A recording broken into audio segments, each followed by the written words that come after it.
अस्सलाम वालेकुम। First year accounting में हमारे पास MCQs इस वक्त कंटिन्यू हैं और हमने इन MCQs को अपनी लास्ट क्लास में भी जो है वो डिटेल से करा था। और लास्ट क्लास में जो हमारे पास MCQs थे उसमें हमने कुछ बेसिक कॉन्सेप्ट्स के हवाले से जो है MCQs डिस्कस करे थे। आज हम इंशाअल्लाह जर्नल लेजर और ट्रायल बैलेंस से रिलेटेड कुछ MCQs को डिस्कस करेंगे, लेकिन इस बात को समझना बहुत ज़रूरी है कि MCQs तो एक टॉपिक से रिलेटेड बहुत सारे हो सकते हैं। हम यहाँ पर वो MCQs ले रहे हैं ज़्यादातर जो इम्तिहानात के अंदर जिनकी फ्रीक्वेंसी है और जो इम्तिहान में आ सकते हैं। तो इसलिए जो यहाँ पर आपको बताए जाएं, इनके अलावा हमने कल भी ये बात आपसे जिक्र की थी कि जो आपकी किताब में या जो अनसॉल्व पेपर में मौजूद हैं उन्हें भी आपने अपने पास रेडी करना है, तैयार करना है, राइट। तो हम इसी हवाले से MCQs को तैयार करेंगे अपने पास। थोड़ा सा हम देख लेते हैं। सबसे पहले बोलते हैं arithmetical accuracy of accounts verified bye. Arithmetical accuracy से क्या मतलब होता है? अर्थमेटिकल एक्यूरेसी का मतलब ये होता है कि मैथमेटिकली परफेक्ट हो, कोई गलती ना हो। मैथमेटिकली कोई गलती ना हो, उसके अंदर कोई फिगर्स की कैलकुलेशंस के एरर ना हो। तो वो किस चीज़ से वेरीफाइड होती है? Income statement, balance sheet, trial balance या जर्नल? डेफिनेटली इसका आंसर ट्रायल बैलेंस है। ट्रायल बैलेंस जब आप बनाते हैं तो ट्रायल बैलेंस इस बात को वेरीफाई कर रहा होता है कि आपने जो जर्नल से जर्नल लेजर के अंदर ट्रांजैक्शन पोस्ट करी हैं, उन पोस्टिंग में या उनकी पोस्टिंग में कोई मैथमेटिकल एरर मौजूद नहीं है, क्योंकि आप डेबिट और क्रेडिट को एक साथ लिख रहे होते हैं और डेबिट और क्रेडिट दोनों बराबर होते हैं। तो ये ट्रायल बैलेंस जो है हमारा इस बात को वेरीफाई करता है। Next, these account shows debit balance. जो नीचे मौजूद है वो डेबिट बैलेंसेस में है। कौन कौन से? एसेट्स डेबिट होते हैं, एक्सपेंस भी डेबिट होता है, लॉसेस भी डेबिट होता है, ऑल ऑफ दीज। तो इसका मतलब बेस्ट क्या है?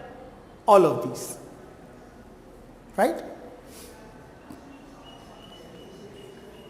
विच of the following best describe assets? यानी वो ये कहते हैं कि जो नीचे मौजूद हैं ये ऑप्शंस, ये इन ऑप्शन में से एक ऑप्शन कोई ऐसा है जो कि बेस्ट डिस्क्राइब कर रहे हैं एसेट्स को, यही कह लो पेयर ऑफ एसेट्स है वो। कैश, यानी ए ऑप्शन है कैश, रिसीवेबल, ओवरड्राफ्ट। अब देखिए ये दो तो एसेट है, तीसरी लायबिलिटी है, तो मतलब ये एसेट का पेयर नहीं है, ये नहीं होगा। B, cash, note receivable, unearned commission. अब देखिए कैश और नोट रिसीवेबल ये दोनों एसेट है, अनअर्न्ड लायबिलिटी है, ये भी नहीं है।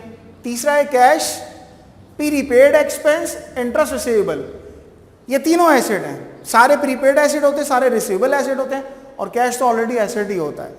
और नन, इसका मतलब ये है ये option number C. Option number C जो है हमारे पास वो बेस्ट डिस्क्राइब कर रहा है एसेट्स को, ठीक है। यानी वो ऑप्शन के जिसमें तमाम के तमाम एसेट्स मौजूद हैं आपके पास। Next, which of the following is correct? इनमें कौन सा स्टेटमेंट करेक्ट है? ठीक है। Mathematical accuracy is verified by income statement, गलत, क्योंकि यह भी हमने पढ़ा कि ट्रायल बैलेंस से इसको वेरीफाई किया जाता है। Revenue accounts show debit balance. जितनी रेवेन्यूज हैं, जितनी इनकम है वो हमेशा क्रेडिट होती हैं बाय नेचर, ये भी गलत है। Recording transaction in chronological order is called transaction. Transaction को क्रोनोलॉजिकल ऑर्डर में रिकॉर्ड करना, सॉरी ये ट्रांजैक्शन नहीं होगा, यहाँ पर एक छोटी सी मिस्टेक हुई है। इज कॉल्ड, ये ट्रांजैक्शन नहीं है, ये कहलाएगा जर्नलाइजिंग, ठीक है। तो ये ऑप्शन इसका सही है। ट्रांजैक्शन जब आपकी अकर होती है, ट्रांजैक्शन की अकरेंस के बाद उसको रिकॉर्ड किया जाता है, और जब आप उस ट्रांजैक्शन को रिकॉर्ड करते हैं, डेट वाइज करते हैं, डेट वाइज करते हैं, तो डेट वाइज कर रहे हैं, इसका मतलब क्रोनोलॉजिकल ऑर्डर में कर रहे हैं, तो वो जर्नलाइजिंग कहला रही है। डेफिनेटली आप जर्नल में उसको रिकॉर्ड कर रहे हैं। तो इसका मतलब क्या है, ऑप्शन सी जो है वो आपका दुरुस्त है, और none of these last one ये नहीं है, ठीक है। आगे चलते हैं। Narration is always written. Narration क्या होती है, जो हम एंट्री को बनाने के बाद उसके नीचे लिखते हैं कि हमने जर्नल एंट्री में क्या काम करा, उसे नरेशन कहते हैं हम। इन बिटवीन एंट्री उसे कहाँ लिखते हैं हम, above entry, below entry, anywhere. इसका ऑप्शन है बिलो एंट्री। आप जब एंट्री बनाते हैं तो नीचे ब्रैकेट में लिखते हैं कि invested cash in the business वगैरह वगैरह, तो बिलो लिखते हैं आप एंट्री बनाने के बाद। नेक्स्ट बोलते हैं which of the following best describe sales. इनमें से कौन सी जो ऑप्शन है, कौन सा ऑप्शन जो है वो सेल्स को सबसे अच्छा डिस्क्राइब कर रहा है। Old office equipment sold, sales describe, यानी सेल्स का क्या मतलब है, मर्चेंडाइज सेल करना, यानी जो भी आपके पास बाले तिजारत है उसे आप बेच रहे हैं, जो भी बिजनेस है आपका, वो फिनिश गुड्स जो है उसे आप सेल आउट कर रहे हैं और वहां से इनकम जनरेट हो रही है। ऑफिस इक्विपमेंट पुराना बेचा है आपने, इनकम तो जनरेट नहीं हो रही, पुराना ऑफिस था, ऑफिस इक्विपमेंट था, आपने कहा कि इसको बेचकर मैं दूसरा ले लूँ, तो वो इनकम जनरेट तो नहीं हो रही वहाँ से, आपने रिप्लेसमेंट कर रहे हैं वहाँ पर, ठीक है, यानी रिप्लेसमेंट ऑफ एसेट हो रही है।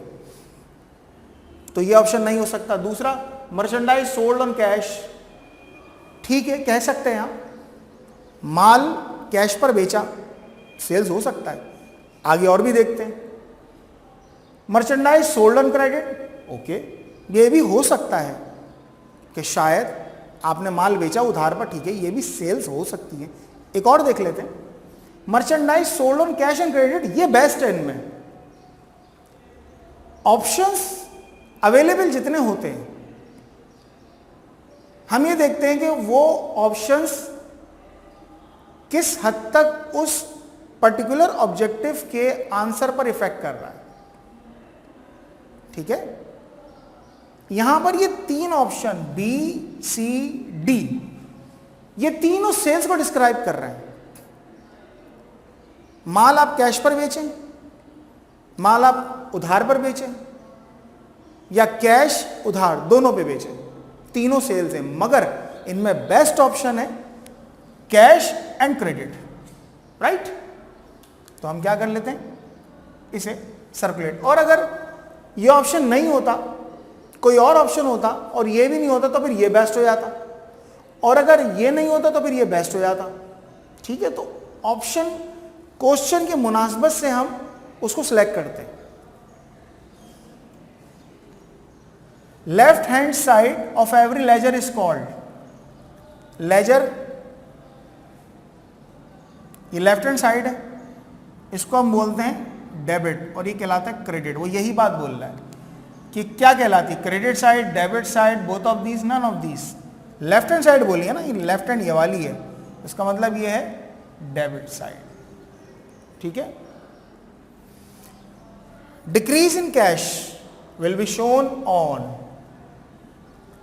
कैश अगर कम हो जाता है तो उसे कहां शो किया जाता है, credit side of cash account, debit side of cash account, any side of cash account, none. जब कैश कम होता है तो डेफिनेटली आपकी क्रेडिट साइड पर शो किया जाता है। Next, which of the following should not be called sales. अब जो ये क्वेश्चन आ रहा है वो कहता है कि इनमें से कौन सा ऑप्शन सेल्स नहीं कहलाएगा। ऊपर कहता था कि कौन सा ऑप्शन बेस्ट है ये कहलाने के लिए कि ये सेल्स हैं, यहां कहते हैं कि वो सेल्स नहीं होंगी, कौन सा है। Merchandise sold on cash sales कहला सकती हैं, मर्चेंडाइज सोल्ड ऑन क्रेडिट बिल्कुल सेल्स कहला सकती हैं। सोल्ड ऑफिस इक्विपमेंट ये सेल्स नहीं होगी। जब ऑफिस इक्विपमेंट ये फिक्स एसेट जाता है आपके पास से तो फिक्स एसेट को क्रेडिट करते हैं आप, सेल्स को क्रेडिट नहीं करते। सेल्स हमेशा उस सूरत में क्रेडिट होती है जब मर्चेंडाइज सेल की जाती है। तो इस तरह ये हमारा बेस्ट ऑप्शन आ जाएगा। तो स्टूडेंट्स हमारे पास जो ऑब्जेक्टिव्स थे आज के उनको हमने स्टडी करा और पढ़ा। इंशाल्लाह इस बात की उम्मीद करते हैं कि आप ये ऑब्जेक्टिव्स भी और रिलेटेड जो भी इस टॉपिक से ऑब्जेक्टिव्स आपके पास मौजूद हैं आप उनको अपने पास तैयार करेंगे और बेहतर से बेहतर कोशिश करेंगे कि इसमें आप मज़ीद आगे बढ़कर इनको सॉल्व करें। जो समझ में ना आए वो आप हमसे रब्ता करें। अल्टीमेटली MCQs का वेटेज ज़्यादा ही है तो हमें इस पर तैयारी ज़्यादा रखनी है। MCQs को तैयार करते हुए इस बात का ध्यान रखेंगे कि हमारे पास जो स्टडी है हमारी वो मुकम्मल हो, तमाम टॉपिक जो हमने कवर करे हुए उनकी प्रैक्टिस हो। मैं यहाँ पर चूँकि टॉपिक वाइज चल रहा हूँ इसलिए आपको टॉपिक वाइज करने में आसानी है, लेकिन अगर मैं यहाँ पर मिक्स प्लेट जैसे MCQs आते हैं एग्ज़ाम के अंदर, मैं उस तरह से अगर आपको यहाँ पे करवाता तो डेफिनेटली आपके लिए कहीं ना कहीं वो चीज़ प्रॉब्लम करती। लेकिन बहरहाल इसमें भी कोई हर्ज नहीं है। तो स्टूडेंट्स आप ख़ुद से कोशिश करें, तैयारी करें, ये भी MCQs तैयार करें, अपने पास से भी करें और जो समझ में ना आए वो हमसे पूछें। इंशाल्लाह अगली क्लास में हम अगले मज़ीद MCQs के साथ आएंगे, अगले किसी टॉपिक के साथ। ठीक है, अस्सलाम वालेकुम।